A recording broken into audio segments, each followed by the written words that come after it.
to order my chocolate lollipop.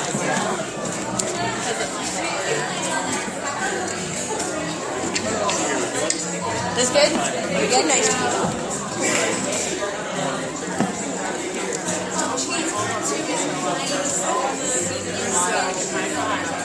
Anybody want to lead us some prayer this morning? Let's pray for the crowd. Pray for the church. Yes, I would. All right. Welcome. We're going to begin service this morning. I invite you to take your seats. We've got a special program for you today. It's been Love Week. So we're going to continue to focus on that. And we're going to have one of our youth lead us in prayer this morning. Father, thank you for this wonderful day. Please help all of us to sing for your glory, to sing well. Bless Pastor Matt as he gives his message today, and just speak through him, Lord. Let us all have open hearts and ears to hear. In your name I pray. Amen.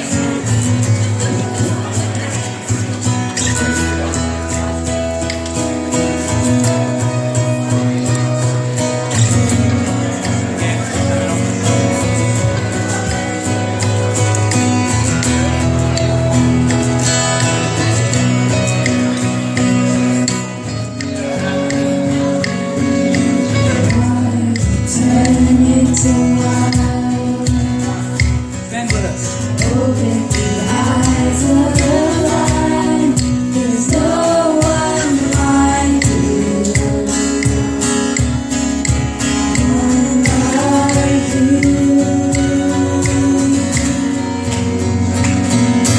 Into the darkness you shine. Out of the ashes you rise. There's no one like you. Somebody hit the lights. None like you. Our God is greater. Our God is stronger. God, you are higher than any other. Our God is healer. Awesome in power. Our God. Our God. Our God is greater. Our God is stronger. God, you are higher than any other. Our God is healer. Awesome in power. Our God. Our God.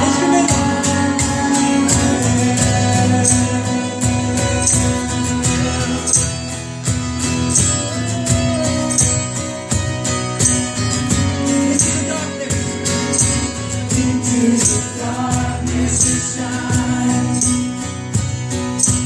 Out of the ashes we rise. There's no one like you.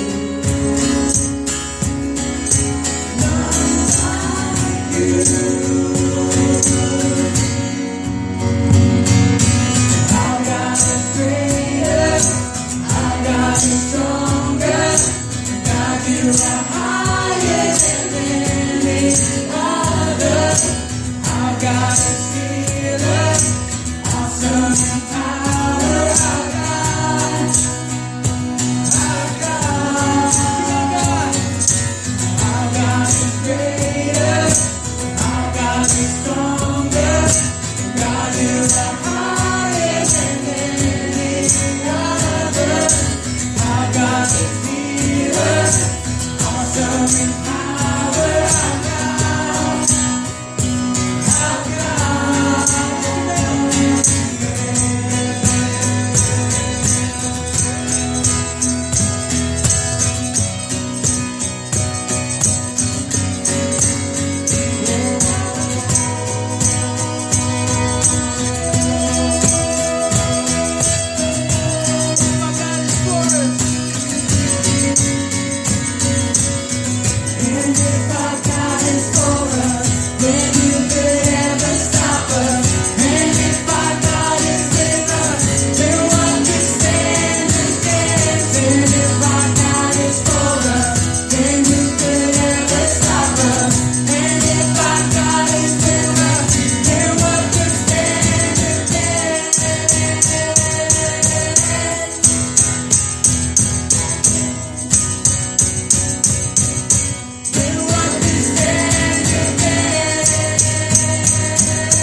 Glorious healer, awesome in power, our God, our God. Give the Lord a hand this morning. Welcome to church this morning.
At this time, we'd like to invite our elders and deacons to please come forward as we continue to worship the Lord in our giving.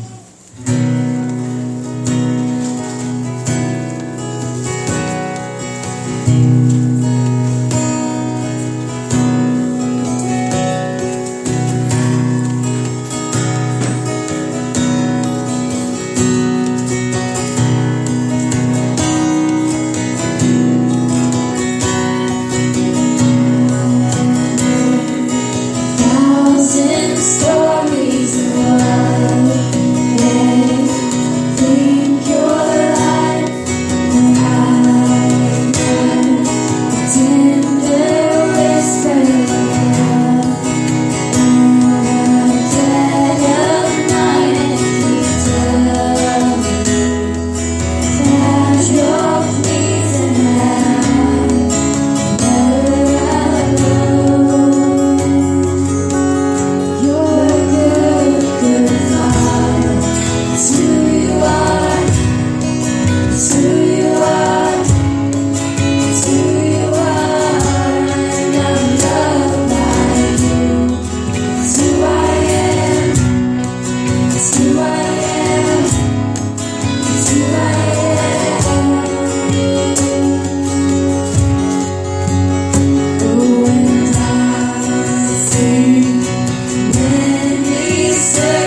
invite Pastor Matt. Take a moment and greet one another.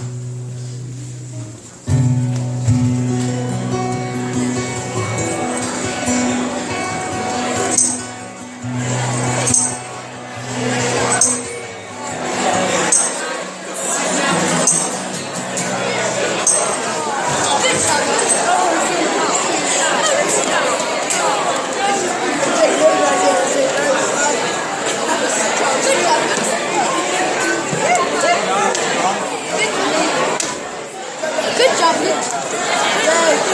Should we go for fun or just go on? Either way.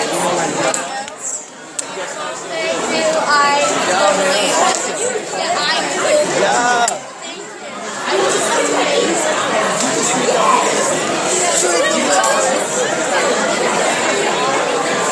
It was losing you.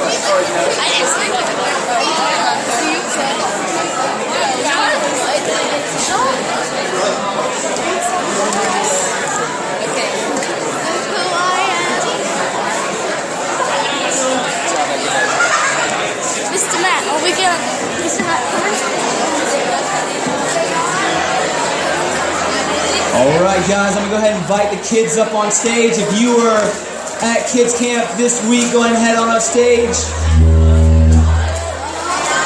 Yep.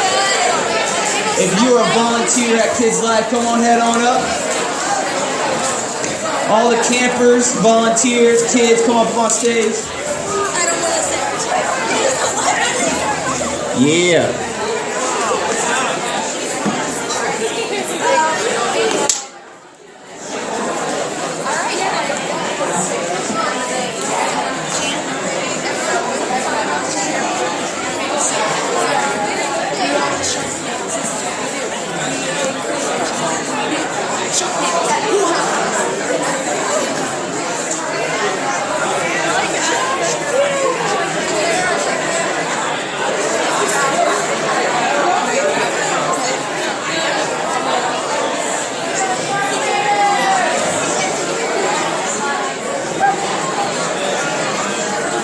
All right, well, welcome to Life Church, guys. You can go ahead and find your seat. You guys are in for a special treat today.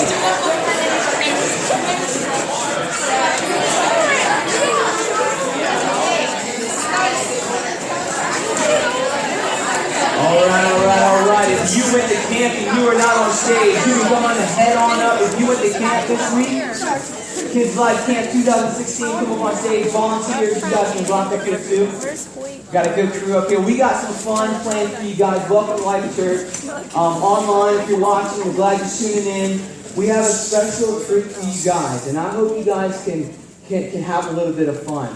Because I really believe that the Bible should never be boring, that worship can be really loud and really fun, and that good leaders care. And so we're going to sing a couple of songs that we sang at camp, and we're going to rock out. So everybody stand to your feet. Stand up. There we go. All right, sit back down. All right, one more time. She's smart. Stand back up. Get the blood flowing.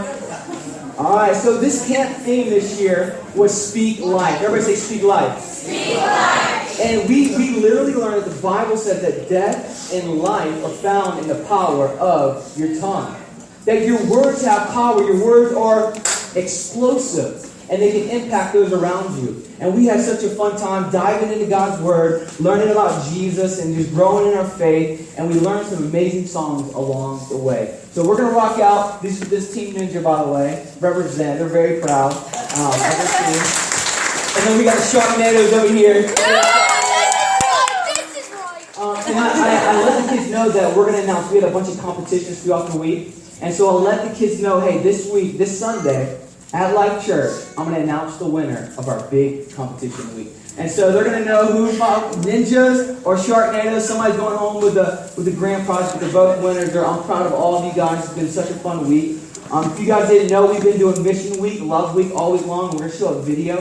Man, we've been doing yard work. We've been in nursing homes. We've gone to businesses in the area. We've been to state outreach last night. It's been a crazy, crazy week, but it's been awesome. And I'm having a kid in August, and I'm finally going to get a little taste this week of what it means to not have any sleep. So it's been great, and I'm glad to be here this morning. Are you guys ready? Yeah! Are you guys ready? All right, I need you guys to get warmed up, so I'm going to try something with you. You guys just repeat after me really loud. You guys ready? All right, ready? War! War! Eagle! All right, I think we're ready now. Here we go. This song is called Speak Life, so you guys sing it out with us. Spread out, spread out. I'm in the back. Okay, look, you can spread out all over. Time out.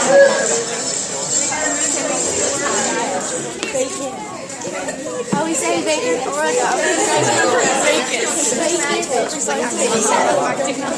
We're doing it.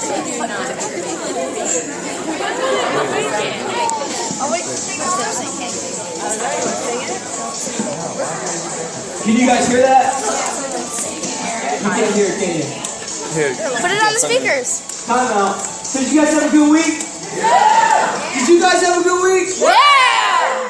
By the way, we're going to have a couple of our kids going to be up here this morning, and they're going to share some of their greatest moments from this week. It's going to be awesome. We had some kids that blew me away. I saw kids going out and praying for random strangers. We saw God moments happening throughout the week. It's been absolutely incredible. Yesterday, I'll tell you a really quick story while we're fixing the sound. But here's the deal. We had a guy with his family at the rec center last night. All right, we're having a skate outreach. We're hanging out, and I don't know if he's here this morning. We invited him to church. If you're here, what's up? Glad you're here. But it was so awesome because some of our students were playing with their kids. They saw them over there. They were kind of bored, and some of our students went over there and just shared the love of Jesus with them, playing games, having fun, sweating. They played this crazy game. I don't even know what it was called. What was it called? Gaga Ball. You guys ever play Gaga Ball? But it was crazy, it was awesome, a lot of fun. And so they went up playing, and the guy actually came over and was like, I have no idea what is going on, but you guys are just brightening up my kid's day. And she saw, like, we were Christians, we love Jesus, and he's like, that explains it. He's like, praise the Lord, thank you guys. So you guys were shining a light to this family who just showed up playing at the park. I'm so proud of you guys, are awesome. You guys ready to sing? Yeah! Speak life, here we go. Yeah.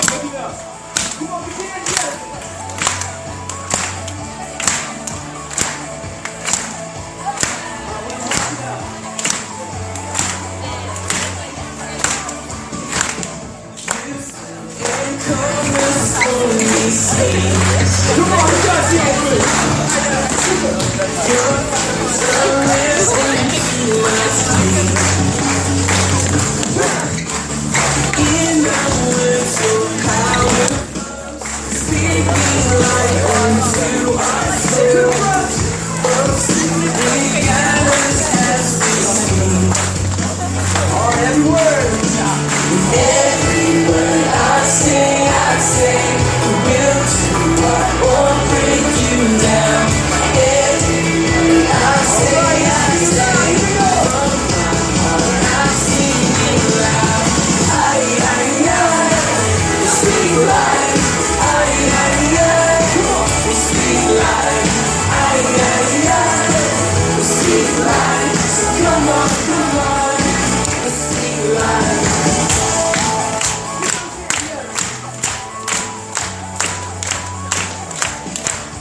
I sing, built to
speak life. Aye, aye, aye. Speak life. Come on, come on. Speak life.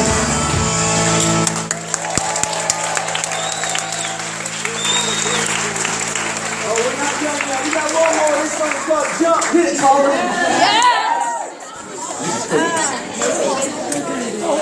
Hit it, Paul. Alright.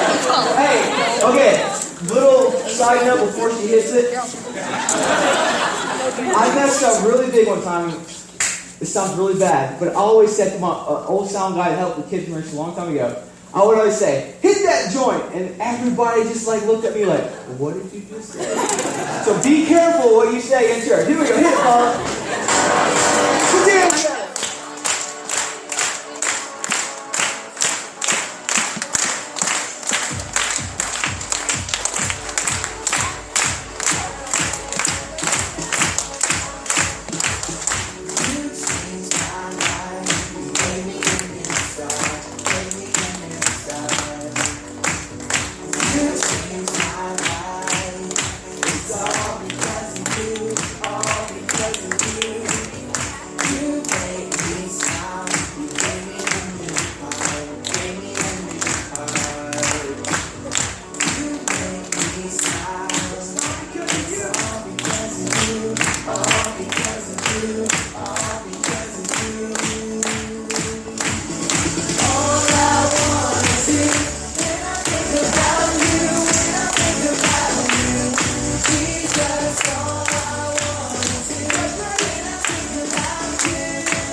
We have aerobics class every Wednesday, Thursday night. One more time, give it up for our kids.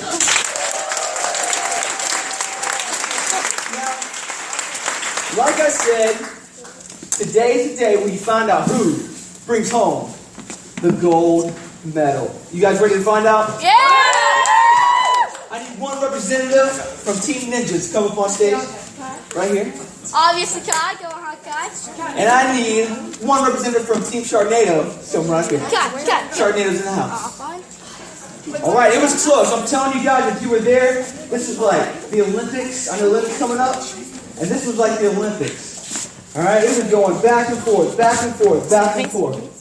But one team pulled out ahead with their last competition. Pulled ahead by only 3,000 points. 191,000 points to 198,000. You better believe it.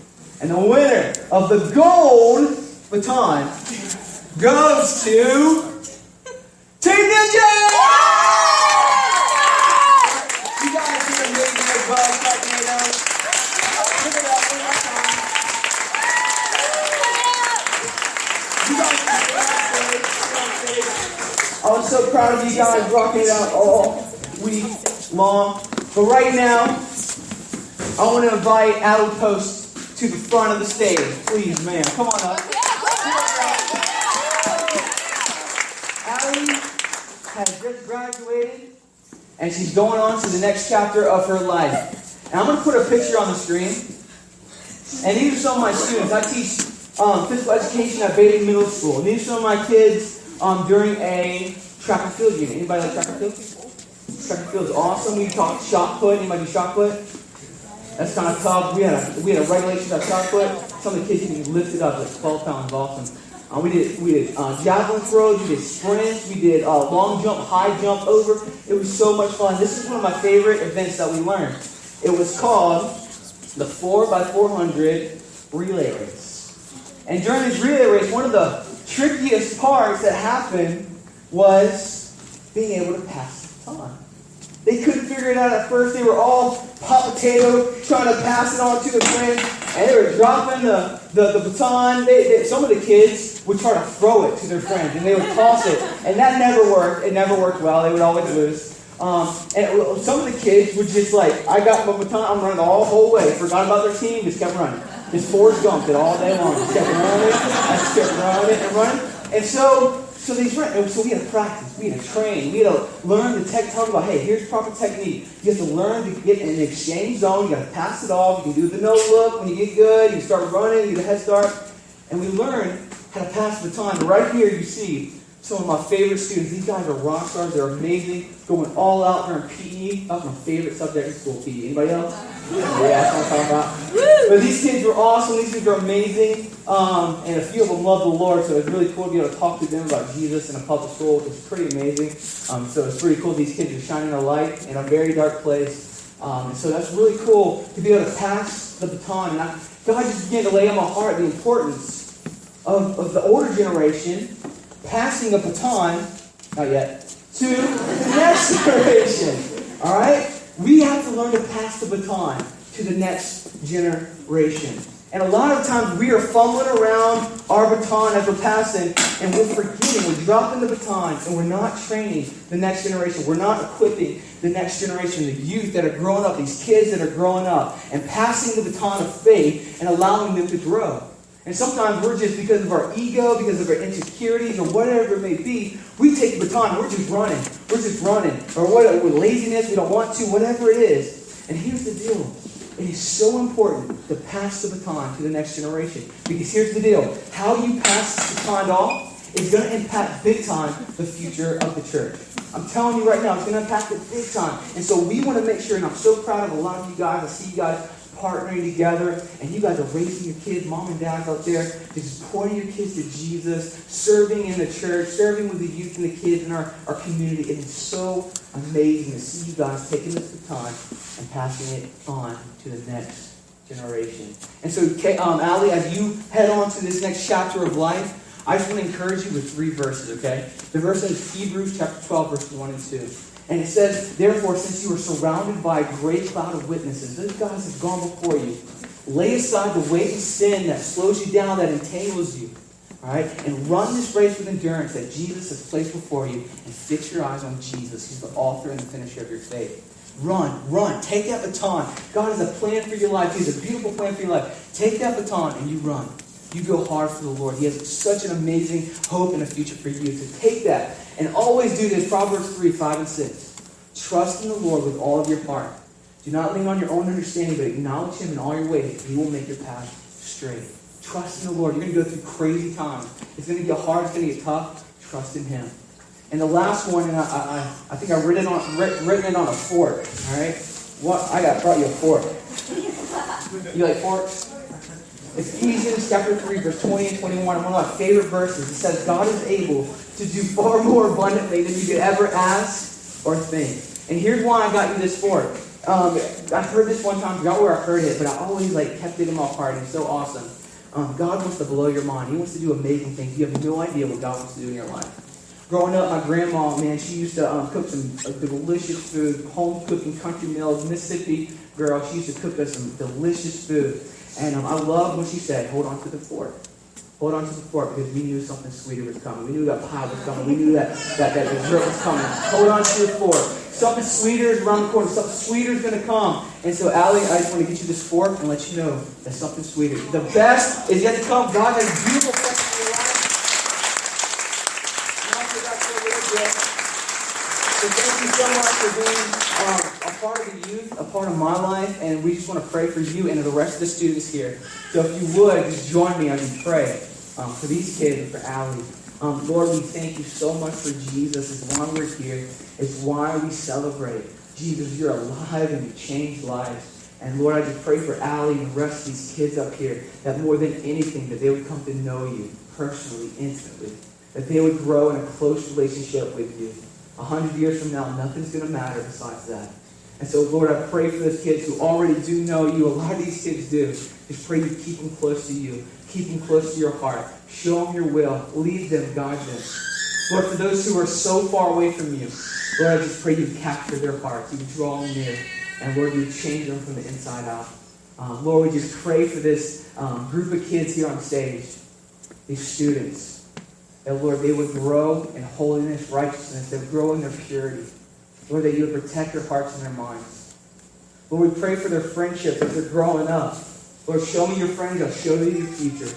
And so, Lord, we pray you would put the right people in their lives. People who are challenge them in their faith. People who are going to encourage them in their faith. Lord, I just pray that you bring the right friends. Help them to choose wisely who they hang out with, who they kick it with, who their squad is. And Lord, I just pray that you would bless them in their friendship.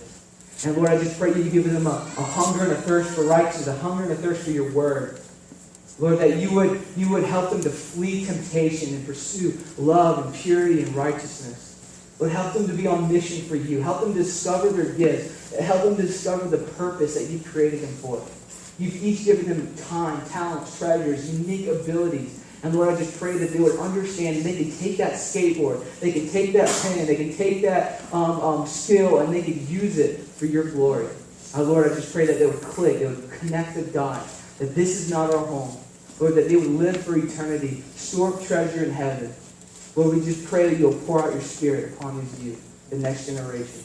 And I pray for everyone here that you would help us, Lord, to pass the baton of faith. Lord, that we would not be dropping, fumbling, that we wouldn't be holding on, but we would be passing that baton as we are in this exchange zone, that we wouldn't miss it.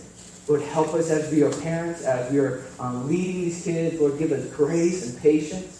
And Lord, help us to love like Jesus loves us. And Lord, we just lift up this time to you. Pray you speak to our hearts as we dive into your word. In Jesus' name. Everybody said?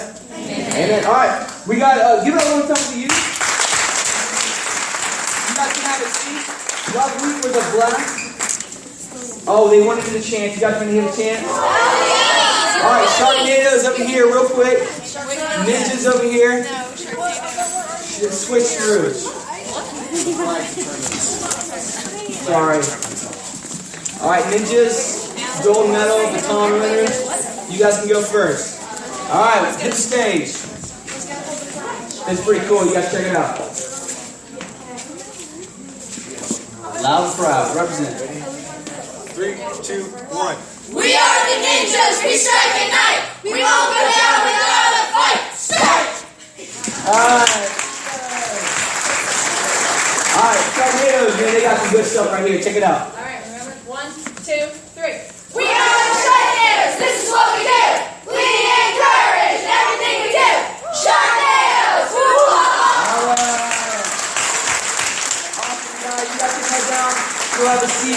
find your seat. Parents, you guys can huddle up, squat up, whatever you want to do.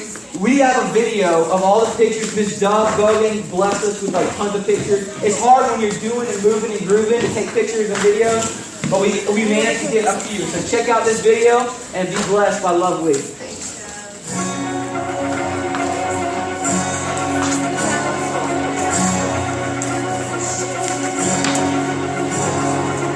Anytime my heart turns from darkness to light, anytime temptation comes and someone stands to fight, anytime somebody lives to serve and not be served, I know God is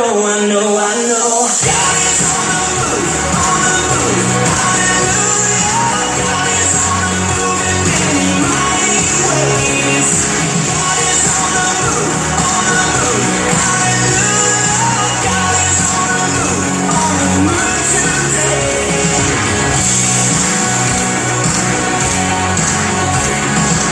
Anytime that someone falls upon their knees, or dares to speak the truth that sets men free. Anytime the choice is made to stand upon the word, I know God is on the move, hallelujah. God is on the move in many mighty ways. God is on the move, hallelujah. God is on the move today.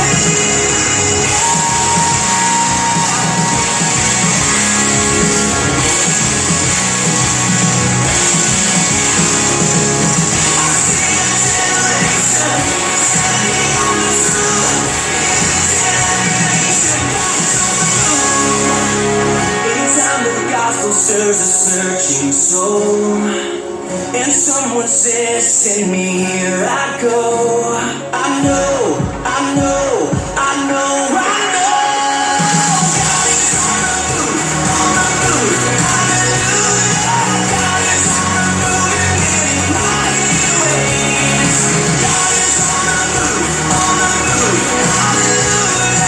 God is on the move today. God is on the move, hallelujah.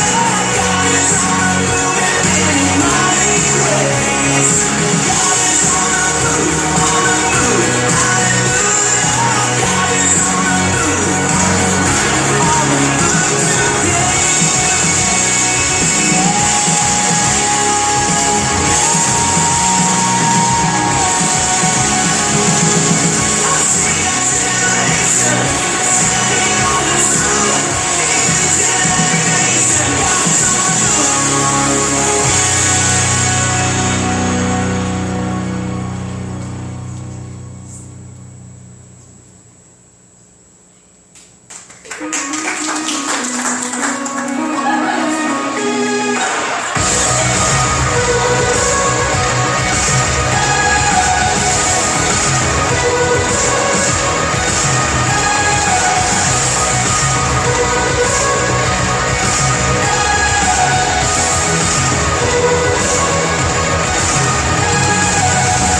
There was between us, by the cross you came, you broke them down,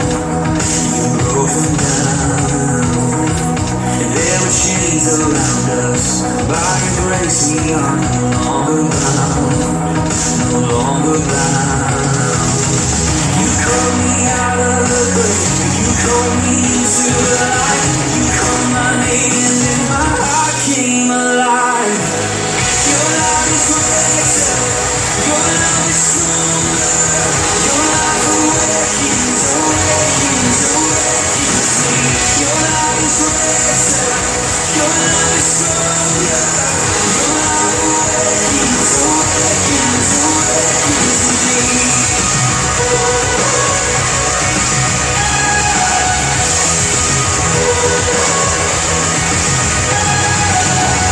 Feel the darkness shaking, all the dead are coming back to life, back to life. Hear the sun awaken, all creation singing we're alive, 'cause you're alive. You called me out of the grave, you called me into the light, you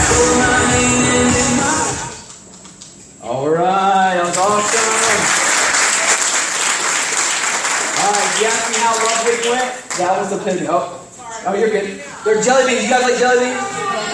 We'll talk about you. Leave that up. We love jelly beans. All right, I have a few of our kids or students who want to come up and just share one of their favorite experiences from this week. So you guys can come on up if you're sharing. Are one of these mics hot? Mic check, mic check. Can I get a mic check? Mic check. 1, 2, 1, 2, 1, 2, 1, 2. Mic check. Mic check. There we go. There we go. Give it a summer.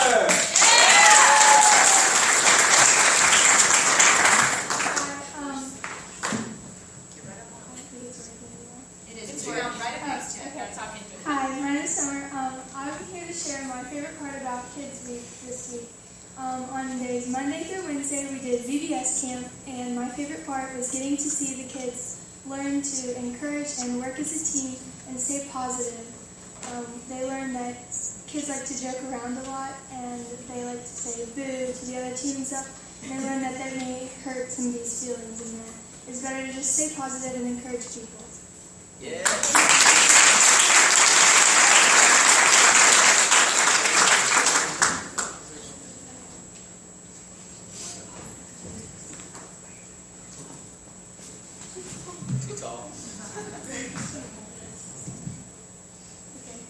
Hi, my name is Micaiah, and I don't really have a favorite part because it was all just an amazing time, and I'm like out of breath already. I just love to see the smiles on the kids' face, and I don't know. I love working together with all the kids, and it's just really fun. So that's all I have to say. Yeah.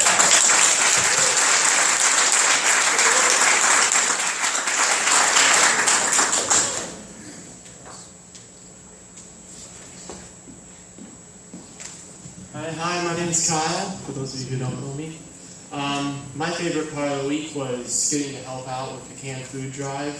One particular house we camped to, me and Mrs. Post and Mrs. Keenan, and they knocked on the door, and I happened to know something they didn't, that the knock was not loud enough for these people, so I opened up the outer door, and there was an inner door, and I knocked a few times on that, but I allowed them that kind of surprise them, they're like, what, is he going to annoy these people? And it turns out it was my grandparents' house. So, yeah, shock for them until they realized my grandparents lived there. But it was a great opportunity. I love what the Lord's doing through Pastor Matt and his ministry here. And I really think that those of you who didn't get out to help on Love Week, you can still pray. And through that, the Lord can still bring this whole city back to Him.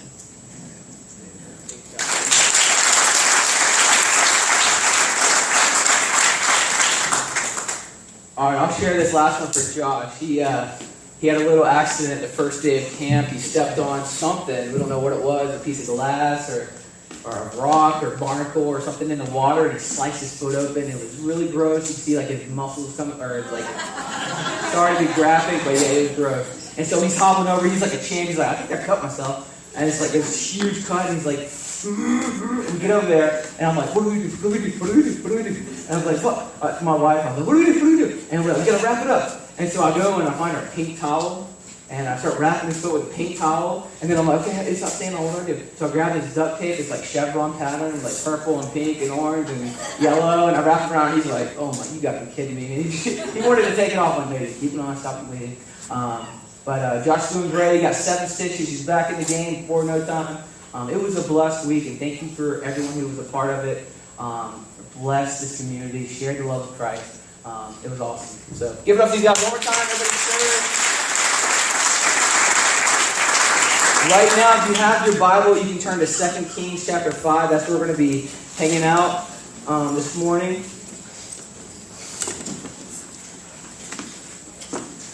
Anybody ever eat jelly beans before?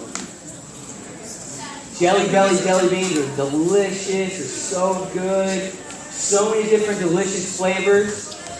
But I came across this game. Now, this game has been around a while, but I just came across it. And the Latrells know what I'm talking about. They've used this before. It's called Bean Boozled. Has anybody ever heard of Bean Boozled? My family has just been informed of this game. For Father's Day, we went over there and we played this game called Bean Boozled. Now, if you notice, these jelly beans, they're not traditional flavors. Some of them are, some of them are not. Let me read the caution for you guys real quick. It says, these jelly beans may look alike, but they could not taste more different from each other. Think you can tell them apart? We dare you. I'm just going to read off some of the flavors. We have spoiled milk. My dad knows what that one tastes like. Rotten egg. We have barf. There's booger. There's stinky socks. There's dead fish. That's a good one. My older brother knows really well what that one tastes like. Toothpaste is not that bad. Toothpaste actually is not that bad. It's like minty, delicious. So they didn't do a good job with that one. Canned dog food. Anybody eat dog food? Dog food. Moldy cheese. Moldy cheese. That's a winner. And then lawn clippings. That one is deceivingly like nasty. All right, at first you're like, oh, it's not bad, but then after a while it lingers. It's like, whoa, hold on, I don't know what this. So those are some of the flavors, but you can tell they look exactly like spoiled milk, look exactly like coconut. You can't tell the difference from the outside, but inside is very different. Trust me, very different. And so for Father's Day, me and my wife, we had our parents over for some dinner, and we decided to play a little game of Bean Boozled. Now, they had no clue what it was. Absolutely no clue. And so at first, we're like, all right, we're going to play a game. You guys got to try to guess what flavor Jelly Belly this is, all right? And so we give each one a Jelly Belly. And I'm like, ready to bust out laughing. And they're like, this is good. This is delicious. This tastes so yummy. And they all got good ones. Like 7 people were there, and they all got good ones. Every one of them, like Tutti Frutti, peach, butter popcorn, berry blue. I'm like, you gotta be kidding me. That never happened. They all chose good ones. This is going to make it even better. Because round 2, I'm like, good job, you guessed it right. Good job, got it. Let's see if you can guess the second round. And so I'll go around and give everybody one of these Jelly Bellies. And I'm all right, ready? Everybody at the same time, go. And you put them in the mouth.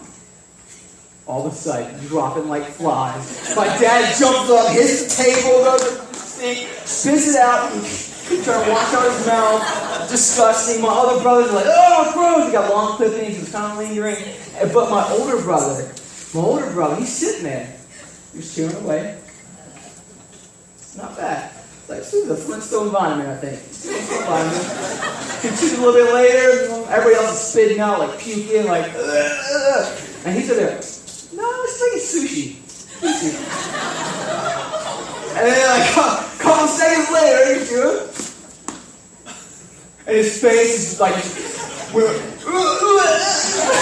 and he spits it out, and he goes to his gum, he's trying to wash his mouth out, he's going to the bathroom, wash it out, and nothing to get the flavor out. It's lingering the rest of the night. We even had dessert, like blueberry pie and stuff, and dead fish for the rest of the night. It was horrible. So just be warned about that dead fish. I'm telling you, it is lethal, it is crazy, and just good luck. Watch out for that one when you play Bean Boozled. But now you know, now you've been warned. But here's the deal. Here's why I bring that up.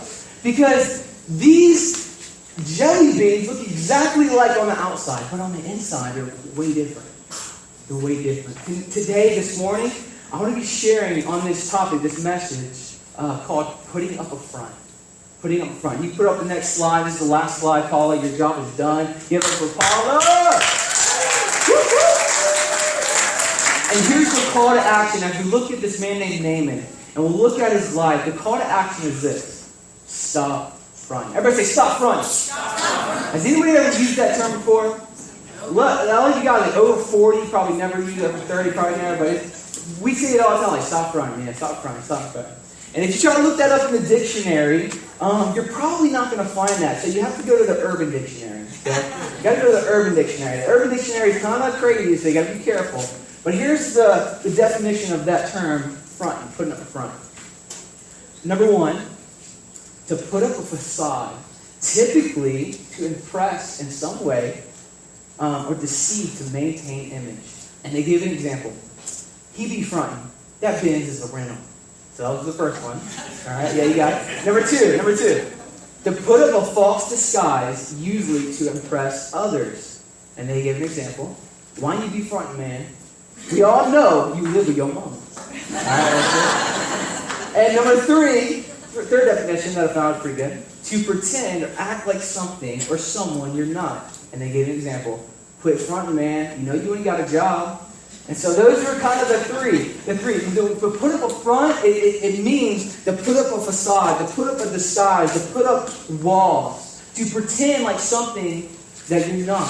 To put up that wall. What do walls do? What do walls do? Walls keep things out. Right? Walls keep things out. Keep us from having to see what's on the other side.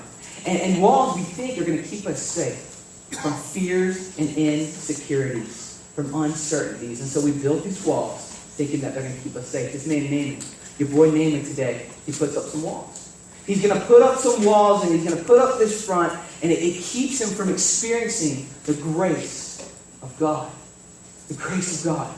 Naaman is going to have an encounter at the end, but we see that it takes him breaking down these walls. So let's dive in. Before we do, let me pray. Lord, we thank you so much for your grace, your amazing grace. Makes me want to pull my hair out sometimes. I think about grace a lot, you can tell. And Lord, I just pray that as we dive into your word, Lord, you would open our hearts and you would show us your heart. Lord, help us to be flexible and to not be so structured or worried about time, but Lord, just to tune in to your frequency and what you have for us. Fill this place with your Holy Spirit. Teach us, Lord, what you want us to see, what you want us to apply to our lives, this call to action. And Lord, I just pray you help us to be open, to be humble, to be willing to listen. And Lord, we just love you so much. We know you're going to show up big time in Jesus' name. And everybody said? Amen. So Naaman, read chapter 5, verse 1. It says, Naaman, commander of the army of the king of Syria, is a great man with his master and in high favor, because by him the Lord had given victory in Syria. He was a mighty man of valor. But he was a leper. He was a leper. And so we see Naaman, he's this top dog in the rank, in the army of Syria. Now you got to know something about Syria. Syria is a pagan, wicked nation. Have nothing to do with God. They live by like 3 rules. How hard can I fight? How fast can I loot? And how big time can I display what I just stole from everybody? That's kind of what this place is. This is Naaman's camp. This is where he is living. It says that he's an incredible commander. This word, mighty man of valor, is never given to a Gentile, but he specifically is called a mighty man of valor. He's a commander and chief. He's strong. He's a warrior. This is who Naaman is. But, and there were some big buts in the Bible, and I cannot lie. There were some big buts in the Bible. Some are really amazing. Some are really awesome, but some are not so awesome. And this one right here is not so awesome. This but he was a leper. He had leprosy. And this could be anywhere from like troubled acne to like literally his bones like rotting away and falling off. And it's plaguing him on the inside, and he's eventually going to die from it. And so that's your boy Naaman. He's this great commander, but he has leprosy. He's an outcast in society. He's kind of set aside because of his leprosy, but he's still able to fight because of his position in the army, because he is such an amazing commander. But he's suffering from the inside. This is huge. He's suffering from the inside, from something that's eventually going to kill him. And in verse 2 it says, now the Syrians on one of their raids had carried off a little girl. Now this little girl plays a big part in the story.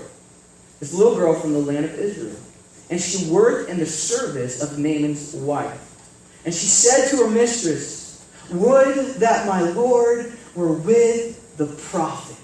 And we'll talk about that prophet, who is in Samaria. He would cure him of his leprosy.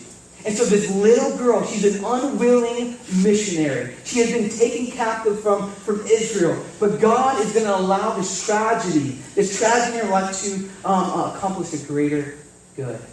God's going to use this little girl in a great way. In such a simple way. God is going to use her as a faithful witness despite her circumstances. And here's something that's a reality in your life. No one can stop you from making an impact and investing your days well. No one can stop you except yourself. It doesn't matter what circumstance. I don't know why things happen sometimes in life. I don't know why really, really stinky stuff happens. And we go through circumstances and we go through situations. Why are we here? It's not going to stop God from moving powerfully in your life. during this time. This little girl got stolen from her home. Stolen, captive, taken back to this gnarly, wicked pagan place. And she's allowing God to work through her life. Isaiah 55:9 says, look, his ways are not our ways. His thoughts are not our thoughts. God works in mysterious ways. And so when we are tuned into His frequency and we are sensitive to Him moving, it doesn't matter what circumstance or situation we're in, we can make an impact and give God glory and bless others around us in every situation. And so this little girl, she's talking about this prophet Elisha. Everybody say Elisha. We talked to him a little bit at camp. This dude's a bad dude, right? And bad dude. He called on bears. There was this dude that had been threatened by a mob. He called on bears to his defense. He prays rain out of a dry sky. He raises people from the dead. He parted seas. And the Bible gives account he made the best bowl of soup the Old Testament has ever tasted. Look about a chapter back and you'll see that. This dude was bad to the bone. And you ask, why was Elijah? Why did he have so much power? Well, he was a prophet. God chose point people to be his spokesman, to speak on his behalf to his people. He used chosen individuals, and this was Naaman. And this little girl who came from Israel, he said, if Naaman, if he can just get connected with your boy Elijah, his life would be changed. The God of the Bible, the one true God, can heal you if you can just get to him. If you can just get to Elijah. And in verse 4 it says this. So Naaman went in and he told his Lord. Thus and so spoke this little girl from the land of Israel. And the king of Syria said, go now, and I will send a letter to the king. So Naaman takes the letter to his king, and he's like, hey, this little girl said, if I go there, I can be healed of my leprosy. Let's make this happen. Come on, hook me up. And so he does. And he takes this letter, and he heads to Israel. And so here's what it says he did. And check this out. This is big. So he went, and check out what he takes with him. It says, taking with him 10 talents of silver, 6,000 shekels of gold, and 10 changes of clothing. You would think he was a woman. 10 changes of clothing. I tell you what. Just kidding, ladies. I love you. Wife, I love you. You love your clothes, though. Every day. She's pregnant. Bless her heart. She's like, I don't have anything to wear. I don't have anything to wear. I live in the closet. You got 15,000 outfits in here. What do you got anything to wear? Women, they like their clothes. All right? They like their clothes. This is awesome. God bless them. But Naaman, they're rolling with his entourage. He's rolling with his entourage. It's huge. The conversion rate, if you look it up, it's like $1.2 million of stuff Naaman's rolling through the desert with. What does it say about Naaman? What does it say? He's rolling with this huge entourage. Besides the fact that he has like gold-plated camels and horses, and he's rolling with 22-inch spinners on his chariot. What else is he saying? What is this saying about Naaman? He's overcompensating. For what? He's overcompensating for something that's huge. He's putting up this front. He's putting up these walls. His pride is in full effect. He's overcompensating what is really lacking on the inside. And he's trying to cover it up with a big entourage. So he's rolling up. He's rolling up to the house. And I think a lot of you guys are here. And I think I'm here as well. Things that are plaguing us on the inside, just like Naaman. Relationships are tearing us apart, destroying us. Lifestyles that are dragging us down. And we know it. But we come up here with this facade, full in fact, with the sides, these walls up. And we don't want to let anybody in.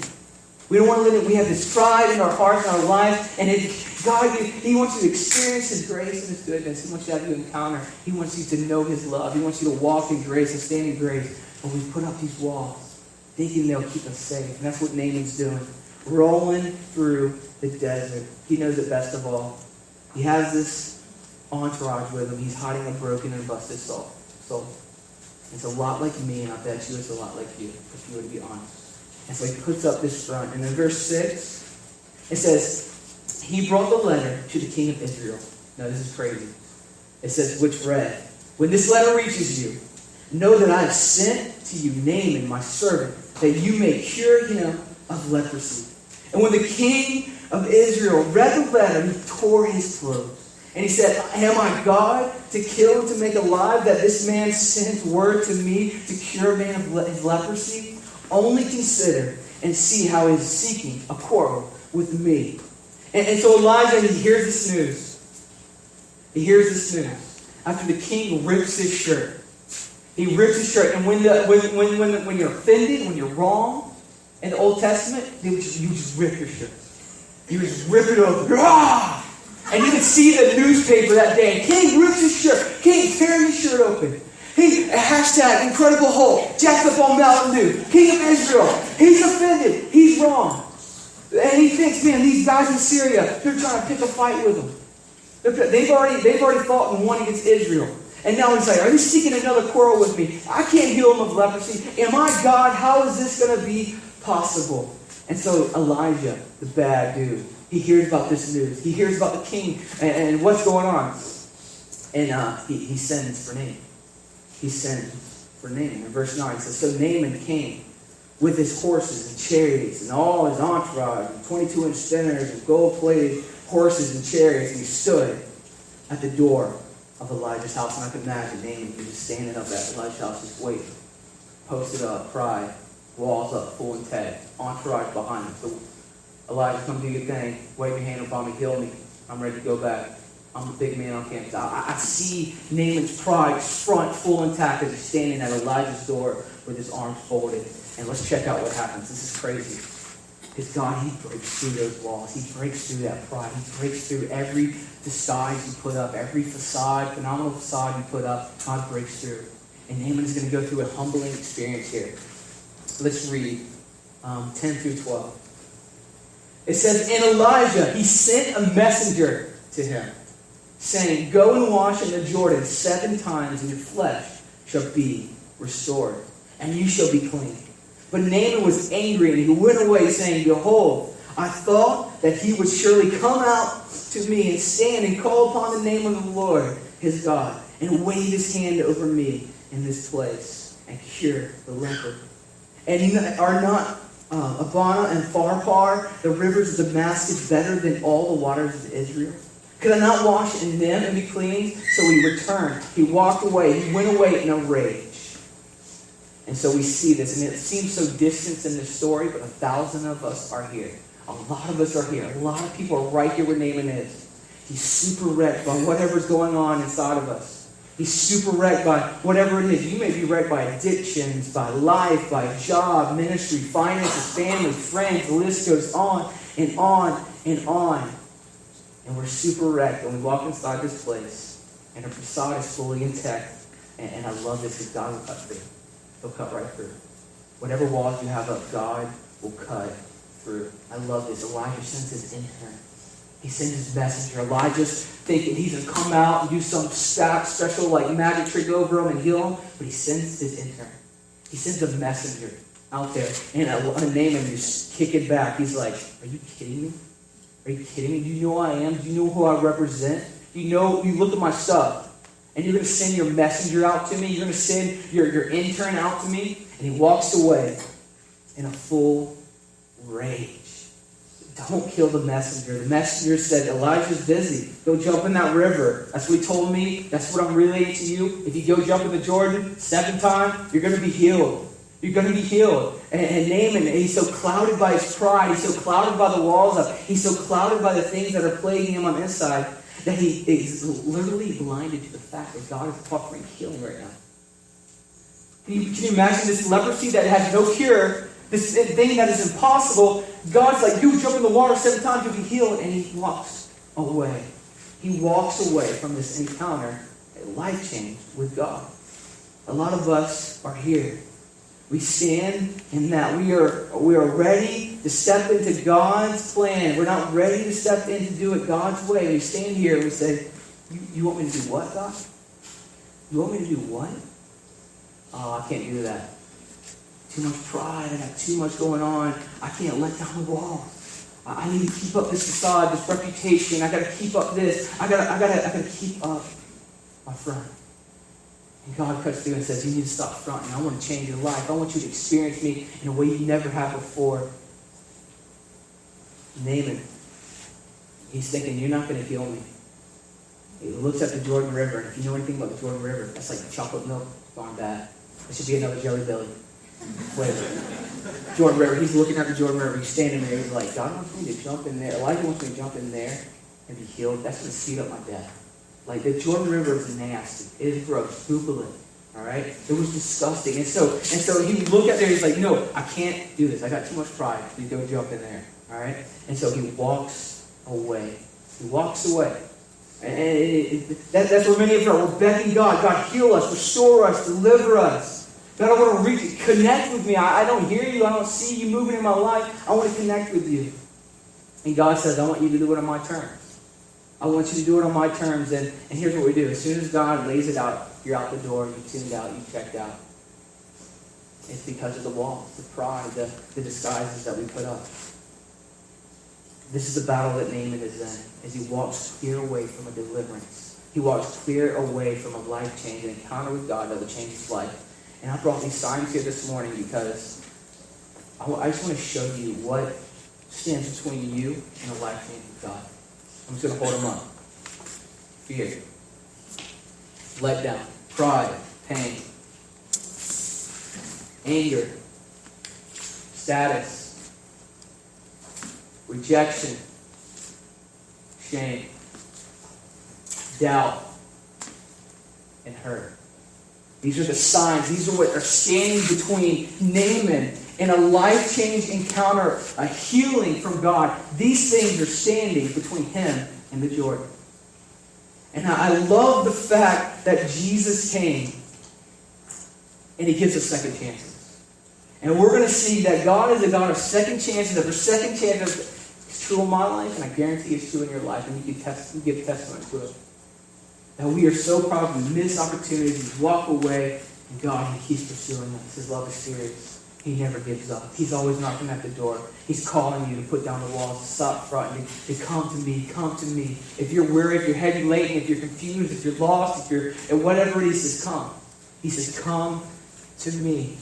And this servant speaks up on the Lord's behalf. In verse 13 it says this, but his servants came near and said to him, my father, it is a great word the prophet has spoken to you. Will you not do it? Has he actually said to you, wash and be cleansed?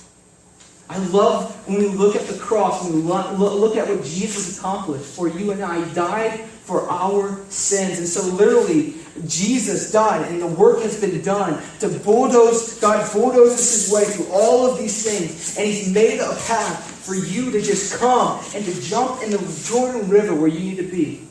He's made a way for you to be cleansed, to be washed, to be forgiven, to be healed, to be a part of his family. Jesus has made the way, and all he says is inviting you to come. It is such a beautiful invitation. Whether you grew up in church, whether you know all the Bible verses, whatever it is, it's a relationship with God, and he's inviting you to come and dive in. It's like that Stephen Kirk Chapman song, I'm diving in, I'm diving deep, and over my head I want to be. It's the first Christian song I ever listened to. I wasn't even a Christian. I was in middle school. And somebody gave me the CD, and I was jamming out. I had no idea what it was, but I was jamming out. I was listening. I love that song. And that's what God's calling us to do. He's calling us to go. I'm not going to jump off the stage, and I'm going to act it out. Cannonball into the Jordan River, where life change happens, where his grace will overflow you, where his love will be poured out in your life. Dips himself. That word dip literally means to take a plunge. He takes a plunge. He doesn't just go like, ooh, ooh. See, this wasn't an Herbal Essence commercial. It wasn't a waterfall and crystal clear water. This was the Jordan River now, and he's like, I'm trusting you, God, with everything I am. And he goes and he jumps in and gets out. 1. Jumps in. 2. Jumps in. 3, 4, 5. Plunges. 6, 7 times. And look what it says. He dipped himself 7 times in the Jordan. Took the plunge 7 times. And according to the word of the man of God, and his flesh was restored like a little baby's body. That's what it says. His flesh was restored like the flesh of a little child. The flesh of a little child, and he was cleansed. He was cleansed. God washed him. God cleansed him. His life changed forever. He stopped fronting. He stopped fronting. He humbled himself before the Lord. And I love this because we live in crazy times. Like the president candidates are pretty gnarly, and like one wants to build walls, one wants to build ladders of opportunity. And it's like, what's going on? Walls don't help. It might be temporary, but walls don't help. That definitely won't help. But walls won't help. It might help for a little bit. Sorry, no politics. Sorry. Walls won't help, right? We think they're going to keep us safe. But I love the verse that's been coming up in our church and our leadership. 2 Chronicles 7:14. If my people who are called by my name will humble themselves and pray and seek my face and turn from their wicked ways, then I will hear from heaven, and I will forgive their sins, and I will heal their land. That is it. It's humbling yourself. It's seeing all this right here, and it's humbling yourself. It's hard. It's hard. We love to put up the facade. We love to put up the front. We all do it. And God is calling us. He wants to see an awakening in our nation. He wants to see a revival in our church. And that happens when we humble ourselves, when we pray, and we seek His face, and we turn away from those things that are destroying our lives, that are holding us back with our arms crossed. And He's asking us, jump into Jordan. Jesus died. You live under a banner. It is finished. The work has been done. Come enjoy me. Come enjoy a relationship with me. Come enjoy my grace, my love. I have what you need. I have what you need. And so Naaman, he's cleansed. He's cleansed. And it goes on in verse 15, says, then he returned to the man of God. And all this company. And he came and he stood before him. And he said, behold, I know that there's no God in all the earth but in Israel. So accept it now a present from your servant. But he said, as the Lord lives, before whom I stand, I will receive none. And he urged him to take it, but he refused. I love this. Verse 17 says, then Naaman said, if not, please let there be given to your servant 2 mule loads of earth. Give me 2 wheelbarrows of dirt, basically what he's saying. For from now on your servant will not offer burnt offerings or sacrifice to any god but the Lord. But the Lord. And so Naaman's life has changed. He's casting off idols. He's saying, God, you're the one true God. I'm going to live for you. And he takes this wheelbarrow of dirt, 2 wheelbarrows full of dirt, 2 mule loads of dirt, and he takes it back to Syria. And I love this because the hope that he found, the freedom that he found in God, he takes it back to his own city. And he's declaring, hey, there is freedom in Christ, there's hope in Christ. I'm going to live to make the Lord famous, the Lord who saves, the Lord who heals, the Lord who redeems and restores. I'm going to make his name famous. We're right here in this pagan, wicked city of Syria. So he takes it back with him. What Naaman responded to is the grace of God. The grace of God. It transforms our life. In its basic form, grace is undeserved, unearned, unmerited favor of God. Like I said earlier, it makes me want to rip my hair out. Grace is so amazing. Grace, we're all sinking. Man, we all abuse God's grace every single day of our lives. God's grace comes in with a wrecking ball, and he's knocking down things that are hurting us, that are destroying us. He has like a sledgehammer. He's like, boom! Ooh, that hurts. But it's sweet God. He loves you. And he wants you to know the power of his grace. It's the power to save. It's the power to transform. To cover all your sins. To wash them as far as the east is from the west. See, the grace. I'll end with this. It gets you off the hook and gets you into the zone of transformation. Once you experience and encounter what Naaman did, the grace of God, and it frees you to not want to do anything for God. Now, I don't have to do anything. I can save the rest of my life. But then it motivates you to want to do everything for God. You gotta understand that. You gotta know that. Like, the grace of God is the motivation. The grace of God is the engine. The grace of God, it makes you, I gotta serve Jesus. I love Jesus. He's awesome. He's amazing. It motivates me. It overflows through me when you understand the grace of God. See, grace is not a grease for you to sin more. No, grace, it frees you to experience God and live for Him. And so I want to encourage you, this call to action, to stop fronting, to be like Naaman, and to listen when God is speaking and pricking on your heart. You go to jump in, to make your way through. He's made the way. Just come on in. The water's fine. It's beautiful. It's like Vortex Springs where we live. It's beautiful. Go plunge. Go take the plunge. Go dive in. And let God do something amazing in your life. God wants you to respond to Him. That's all He's asking. He loves you. He has a hope and a plan for you.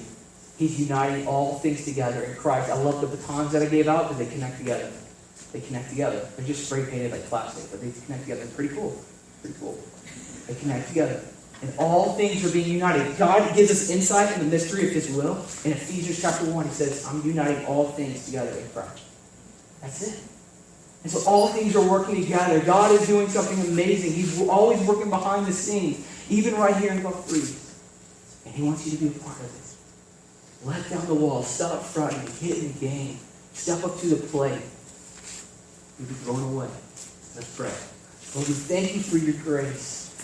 Your amazing grace. Help us to stand in Your grace, to walk in Your grace. Lord, we want to experience Your grace, Your love. And Lord, just pray that You would knock down walls, that You would do what only You can do, that You would shake what needs to be shaken this morning, that You would break what needs to be broken, that Your Spirit would come and just convict those things in our life we need to get rid of.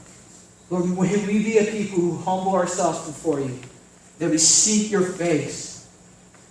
God, that we would turn from our idols, our wicked ways, the things that make You sad, that hurt You. And Lord, we would look into Your eyes and know that You love us. God, we can't do it on our own.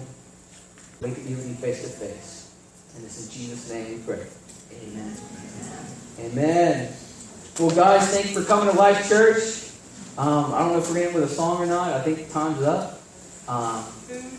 Food. A couple announcements. Thanks, Paula. We have so much left over. Sonny's barbecue. Chilling in the hallway. Not chilling, roasting. Alright, it's hot, fresh, and we want you to take it all. We can't have any leftovers, okay? Jeb, he said, here's the orders. Nothing's coming home with me. My wife's going to kill me. So we got to take it all. Buns out there, barbecue sauce, pork. So please grab a sandwich on the way out. It's delicious. It's Sonny's barbecue, off the chain. And the second announcement, got to tell you, July 12th, softball starts. All right, church softball, co-ed, boys, girls, both. So if you want to play softball, talk to me. It's going down. We won the whole league last year. It was amazing. So we're looking for a repeat. All right, repeat. So you guys have a blessed day. May the Lord bless you and keep you. You guys have a good one.